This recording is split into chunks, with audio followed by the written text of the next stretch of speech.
عقدة من لساني يفقهوا قولي رب ارحمهما كما ربياني صغيرا اللهم صل على محمد وآل محمد۔ السلام علیکم حاضرین و سامعین، میں ہوں آپ کی خدمت میں آپ کی میزبان صبا الیاس۔ ہم آج ایک بار پھر آپ کی خدمت میں لے کے آئے ہیں ایک بہترین پروگرام کہ جس میں آپ کے بہت سے سوالوں کا جواب ملے گا، اور بہت سی ایسی باتیں آپ کو اس پروگرام سے سیکھنے کو ملیں گی کہ جو ہمارے معاشرے کے لیے یا ایسی سوال آپ کے ذہنوں میں ہیں کہ جن کا جواب ملنا آپ لوگوں کے لیے مشکل ہو رہا ہے، تو ان تمام سوالوں کا جواب ملے گا۔ تو سب سے پہلے میں اپنے اس پروگرام کا آغاز خداوند متعال کے نام سے کرنا چاہوں گی کہ میں اس پاک پروردگار کا شکر ادا کرتی ہوں کہ جس نے اس ماہ مبارک کو بنایا، رمضان المبارک کو اپنے ساتھ مخصوص کیا، اور اس ماہ مبارک میں ایک ایسی رات بنائی جسے لیلۃ القدر کے نام سے نوازا، جو کہ 1000 راتوں سے افضل رات ہے۔ میں شکر کرتی ہوں اس پاک پروردگار کا کہ جس نے بی بی خدیجۃ الکبریٰ جیسے خاتون کو بنایا، خاتون کو خلق کیا، کہ جس نے سب سے پہلے اسلام قبول کی، جس نے ہمارے مرسل اعظم، ہمارے آقا، ہمارے نبی حضرت محمد صلی اللہ علیہ وآلہ وسلم کی اس وقت نصرت کی جب کہ لوگ ان کی تکذیب کرتے تھے۔ میں شکر کرتی ہوں اس رب کائنات کی کہ جس نے بی بی خدیجہ جیسی خاتون کو خلق کیا، کہ جس کے ذریعے جب مشرکین ہمارے رسول اللہ صلی اللہ علیہ وسلم کو ابتر کے نام سے یاد کرتے تھے، تب ان کے ذریعے خداوند متعال نے بی بی فاطمہ کو نوازا۔ اب میں سب سے پہلے اپنے پروگرام کو آگے بڑھانے سے پہلے تمام اہل اسلام کو، تمام سامعین و ناظرین کو، تمام اہل اسلام کو، اہل تشیع کو آج کے دن کی مناسبت سے کہ آج کا دن ہماری بیوی حضرت خدیجۃ الکبریٰ کی وفات کا دن ہے، اور سب سے اسپیشلی سب سے زیادہ بالخصوص ہمارے آقا، ہمارے آج کے دور کے امام، ہمارے وقت کے امام حضرت مہدی اجل اللہ تعالی شریف کی خدمت میں دل کی اتح گہرائیوں سے تعزیت پیش کرتی ہوں۔ اب میں اپنی پروگرام کا سلسلہ آگے بڑھاتے ہوئے جن خواہر ریتا زینب سے مخاطب ہوتی ہوں کہ جن کو ہم نے مدرسہ تعلیم القرآن والاحکام للبنات سے مدعو کیا ہے کہ وہ آج یہاں پہ تشریف فرما ہے کہ ہمارے سوالوں کا جواب دیں گی، اور ہم اب ان سے عرض کرتے ہیں کہ آپ آج کے پروگرام کے حوالے سے کیا کہنا چاہیں گی۔ السلام علیکم۔ وعلیکم السلام۔ کیسی ہیں ریتا زینب؟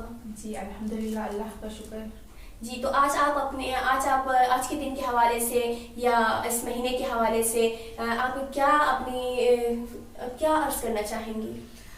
بسم اللہ الرحمن الرحیم۔ یا ایھا الذین آمنوا کتب علیکم الصیام کما کتب علی الذین من قبلکم لعلکم تتقون۔ ہمیشہ کی طرح سب سے پہلے تمام تر تعریفیں، تمام تر حمد و ثنا اس خالق کے لیے جس نے ہمیں پیدا کیا، تمام تر تعریفیں، تمام تر حمد و ثنا اس خالق کے لیے جس نے ہمیں پیدا کرنے کے بعد یوں ہی نہیں چھوڑا بلکہ ہماری ہدایت کے لیے 1,24,000 انبیاء کو خلق کیا۔ تمام تر تعریفیں اس خالق کے لیے ہیں جو توبہ کو قبول کرنے والا ہے۔ میں شکر ادا کرتی ہوں اس پروردگار عالم کا جس نے ہمیں ماہ رمضان جیسی نعمت عطا کی، جسے اگر ہم نعمت عظمیٰ کہیں تو بھی کم ہے۔ میں شکر ادا کرتی ہوں اس پروردگار عالم کا جس نے ہمیں دوبارہ سے توبہ کرنے کی توفیق دی، ہمیں اتنی زندگی دی کہ ہم دوبارہ سے ماہ رمضان میں آئے اور ہم اپنے گناہوں کی توبہ کریں۔ تو رمضان مبارک جو ہے وہ اللہ کا مہینہ ہے۔ اللہ نے رمضان المبارک کو اپنے ساتھ مخصوص کر دیا اور اس مہینے میں جنت کے دروازے کھول دیے اور جہنم کے دروازے جو ہے وہ بند کر دیے۔ رمضان جو ہے وہ اللہ کا مہینہ ہے، اللہ نے رمضان المبارک کو اپنے ساتھ مخصوص کر لیا، اور اس کا ایک دن باقی سالوں کے دنوں سے بہتر ہے، اور اس کی اس مہینے کی رمضان المبارک کے مہینے کی ایک رات جو ہے وہ 1000 سالوں کی راتوں سے بہتر ہے۔ تو رمضان المبارک کا مہینہ خدا نے اپنے ساتھ مخصوص کیا ہے، جس میں ہمارا سانس لینا تسبیح خداوندی ہے اور ہمارا سونا بھی عبادت ہے، جیسا کہ رجب بھی خدا کا مہینہ ہے لیکن رجب کے بارے میں یہ نہیں کہا گیا کہ رجب میں آپ کا سانس لینا تسبیح خدا بندی ہے اور آپ کا سونا عبادت ہے. اسی طرح شعبان بھی خدا کا مہینہ ہے لیکن شعبان کے بارے میں یہ نہیں کہا گیا کہ شعبان میں آپ کا سانس لینا تسبیح ہے اور آپ کا سونا عبادت ہے. صرف ماہ رمضان کو مخصوص کر کے کہا گیا کہ ماہ رمضان میں آپ لوگوں کا سانس لینا تسبیح خدا بندی ہے اور آپ کا سونا عبادت ہے. تو ہمیں چاہیے کہ ہم اس ماہ رمضان میں خدا کے قریب جائیں اور توبہ کریں کیونکہ اس مہینے میں توبہ قبول کی جاتی ہے اور ہم خدا کے قریب ہو جائیں. خدا چاہتا ہے کہ ہم اس مہینے میں ہم خدا کے قریب ہوں. اب ہم خدا کے قریب کس طرح ہوں گے؟ اب ہم خدا کے قریب کیسے ہوں گے؟ یہ بہت سے لوگوں کے ذہن میں یہ سوال اٹھے گا کہ ہم خدا کے قریب کس طرح ہوں گے. تو ہم خدا کے قریب اس طرح ہوں گے کہ ہم زیادہ سے زیادہ قرآن المجید کی تلاوت کریں.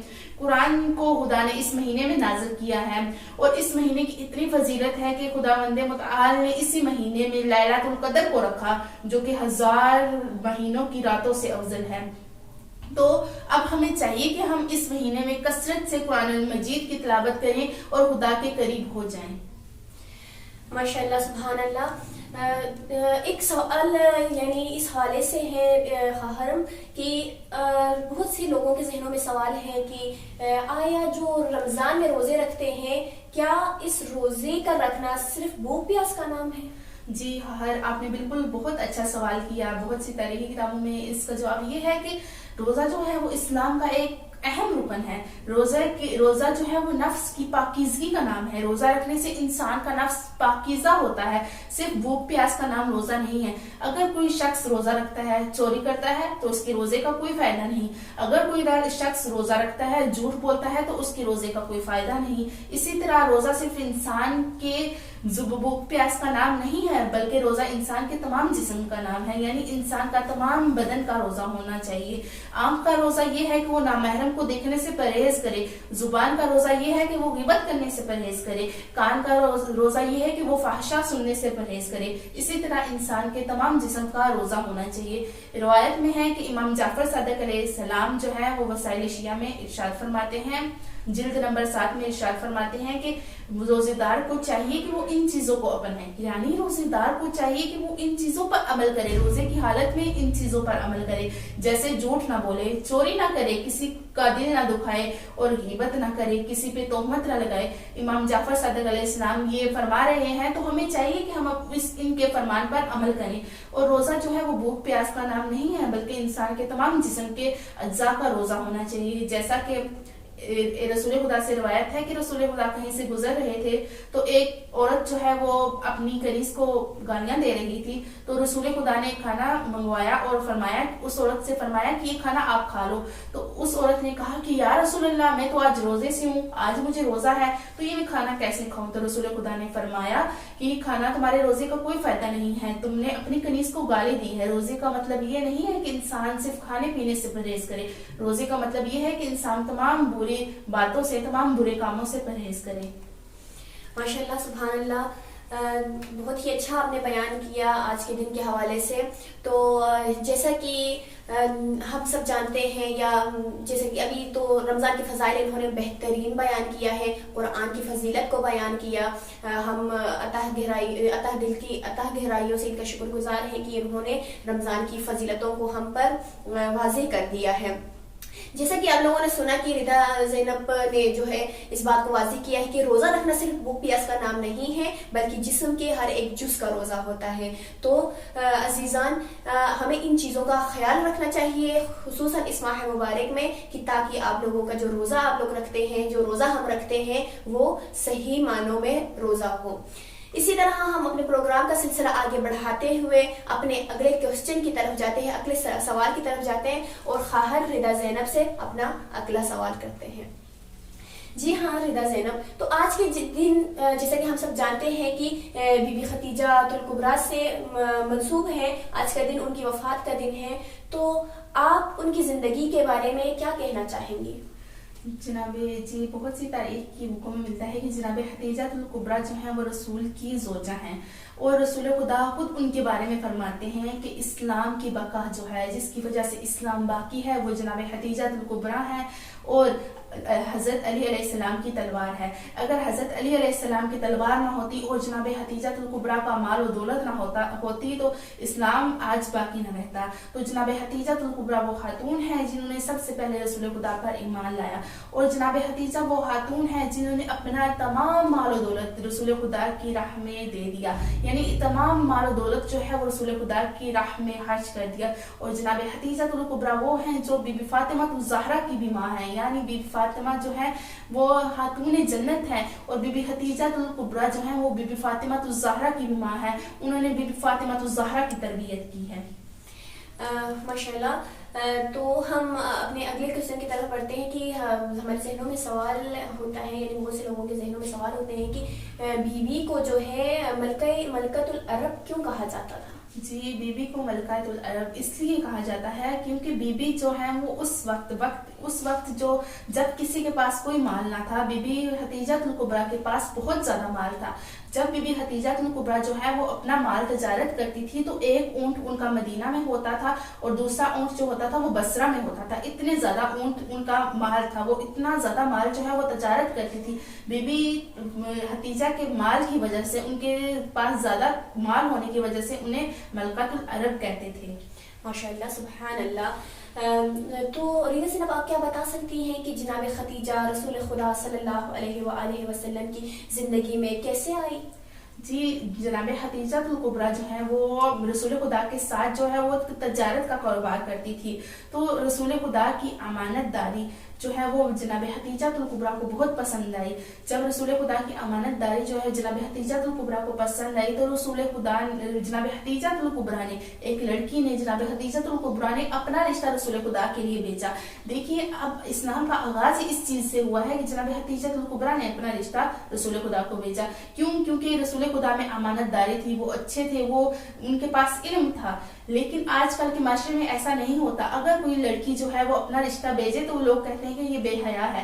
کیونکہ اس کے پاس لڑکی کو بے حیا سمجھتے ہیں. لیکن دین اسلام, صدر اسلام سے یہ بات ہے کہ جناب خدیجہ الکبریٰ نے اپنا رشتہ رسول خدا کی طرف بھیجا.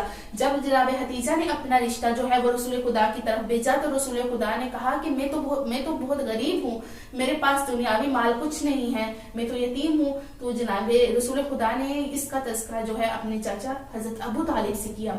جب رسول خدا نے اس کا تذکرہ ابو طالب سے کیا, جناب ابو طالب سے کیا, تو جناب ابو طالب نے کہا کہ آپ ان کی درخواست کو قبول کر لیں. اسی طرح رسول خدا نے جناب خدیجہ الکبریٰ کی درخواست کو قبول کیا اور جناب خدیجہ الکبریٰ اور رسول خدا کا عقد ہو گیا. اور عقد مبارک جو ہے وہ جناب ابو طالب نے پڑھا. ماشاءاللہ, سبحان اللہ.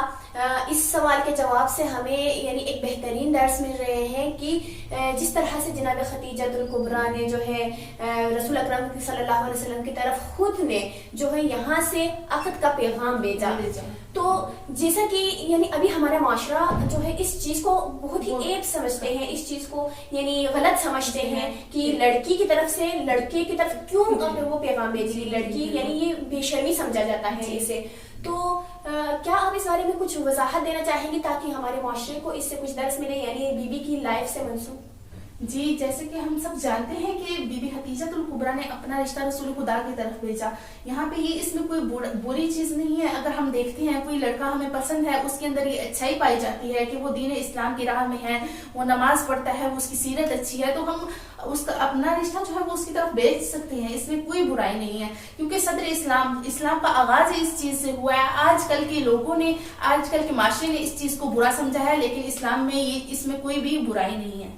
یعنی تاریخ کی کتابوں میں اگر دیکھا جائے تو یہ چیز غلط نہیں ہے. یعنی لڑکی بھی حق رکھتی ہے کہ وہ کسی یعنی اچھے خاندان کی یا کوئی اچھی سیرت والا اسے اگر ہو جائے تو پسند آ جائے تو وہ اس کی طرف جو ہے عقد کا پیغام بھیج سکتے ہیں. اس میں کوئی عیب کی بات نہیں ہے. تو خواہر زینب, بہت شکریہ آپ کا.